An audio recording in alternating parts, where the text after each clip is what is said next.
What is going on, everybody? Hope you're having a great morning, afternoon, evening, whatever time's watching this video. Truck's really loud right now, but we're about to go to Thanksgiving. Ooh.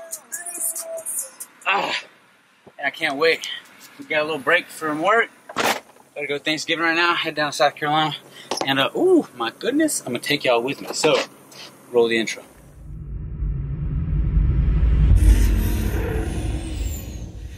What's going on, everybody? Welcome to the channel.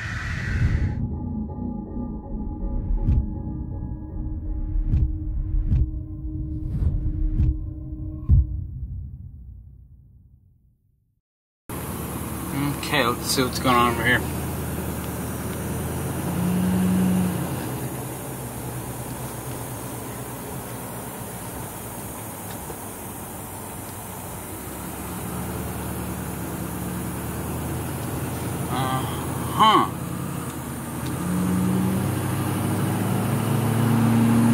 Doesn't look like much,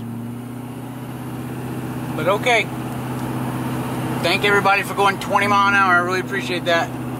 Look at that. Look at that. All that for, I swear, South Carolina's terrible drivers, guys. I swear. Yay, more traffic. Yeah, buddy.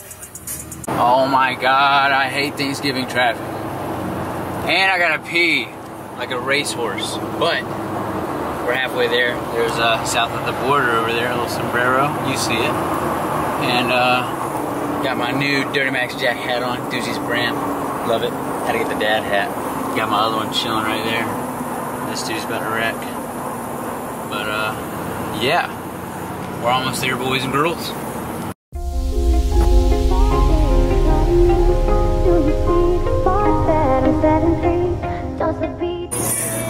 Oh no!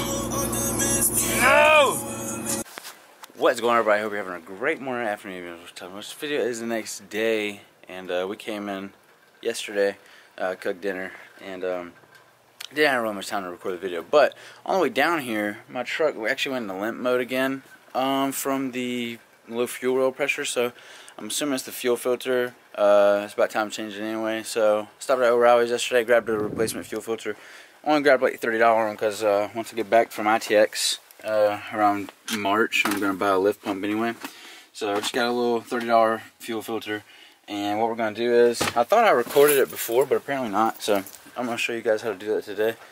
What you're going to do is, you're going to take these push clips, push pins out of the front half right here, or the back half right here, and then you're going to drop this, and then you're going to access your fuel filter right there. And then I'm going to pop the hood real quick, and then make sure you have access to, I don't know how the camera is fogging up, but whatever. And then I'm going to pop the hood to make sure you got access to the bleeder screw and stuff. What is going on, everybody? Is the next day. This morning we went Black Friday shopping. Got some pretty good deals at Bass Pro.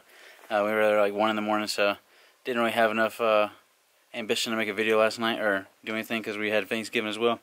But got some deals, and today we're at Granddad's again, and we're going to change the exhaust out. I got the 90 piece right there. I'm going to put it back right there. Didn't go get the rivets for the fender flares yet, but going to do that soon as well. And going duck hunting tomorrow, so I'm about to try these shells out in the gun real quick before we get started with anything. Then we're going to do the fuel filter and change the air filter, and hopefully I don't have to find the turbo boost solenoid or the boost valve solenoid or something like that. But hopefully I don't have to find that. Hopefully it's okay, and I hope that's not the problem that everybody's having like myself, because I read it on a couple forums and that's what everybody had to do as well. So we're going to try out the fuel filter first and the air filter and clean that out, and then I'll get with you. Okay, so we changed the fuel filter. I got the new one on, and essentially didn't record it, but all you're going to do is take this bleeder screw out right here. So you can see it. Alright, see that little thing right there beside the primer bulb? That little black screw. You're going to take that out. I'm not sure if you really need to, but I do. And you're going to take that out, and then you're going to take this water separator sensor out right here. You're going to unplug that bottom piece, and then you're just going to unscrew it out. Take it out. There's going to be fuel in it, so be careful. And once you do that, you're going to get the new O-rings that your kit comes with the fuel filter. And then you're going to put the bottom one on for the water separator, and then the top one, and then simply just screw it back on. And with the bleeder screw off, you're gonna prime the bulb a few times so you see fuel come out, and then crank it up. And it should take a little bit longer to normally crank it up, and then once you do it, it'll crank up. But it revved over 2,000 RPM as soon as we did that, so hopefully it fixed it. I haven't test drove it yet, but before we do that, I'm gonna put this 90 elbow on for the exhaust again. So I'm gonna record some bits of doing that, and then once we do that, we can test drive it, and I'll get with you after we do that. It's just gonna be time lapse.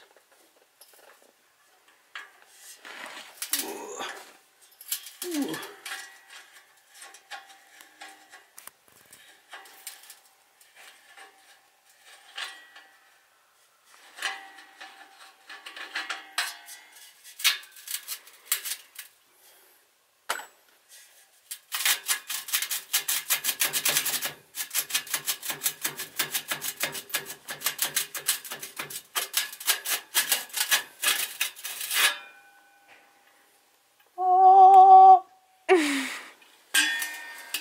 Big tip, little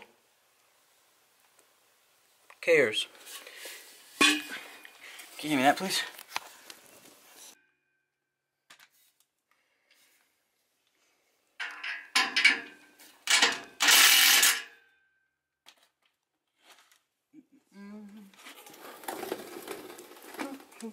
You big summer blowout.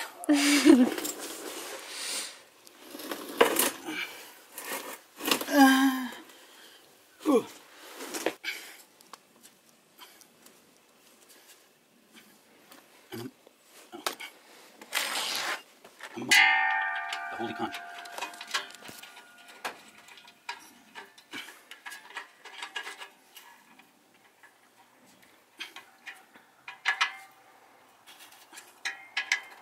Okay, so now we have the pipe on. It's hanging a little low, and we need a mount, so I'm about to go try and find something to weld this up a little bit, or at least have it sitting up. There's no exhaust hanging right there. I don't know what happened to it, but that's the way the game goes. So we're just gonna go find that right now. Alright, so now I found these right here, wire with some holes in it. Forgot the terminology right now. And we're gonna get some washers, and I got a nut that we found in there. We're just gonna put it on this right here and that right there until we can get a exhaust hanger. That's how we do it around here at Redneck Ingenuity. Don't you ever forget it.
Okay, so I added the bumper bracket bolts that I was missing. There's like one right here and one right here. I added those, tightened them up as best I could. And now to fix this bumper sag just a little bit, to get it at least matching up to this as best as I can. There's this L bracket on your bumpers for Chevrolets, and I think that bolt, or that stationary nut that's on the bracket, stripped itself out when I was putting it on from the get-go when I rebuilt it. So I'm not sure. Fix that little gap right there. Excuse me, a little gap right there. I'm not sure if it'll go or not, but we're gonna try it. And all I'm going to do is just push up on this and jack it up as much as I can and try and tighten it down, and I'll get with you as soon as we're done with that. Okay, so yeah, that's a lost cause, unfortunately. I got it tightened down as best I could, but it doesn't look bad. It looks better than what it did before, if you can notice it.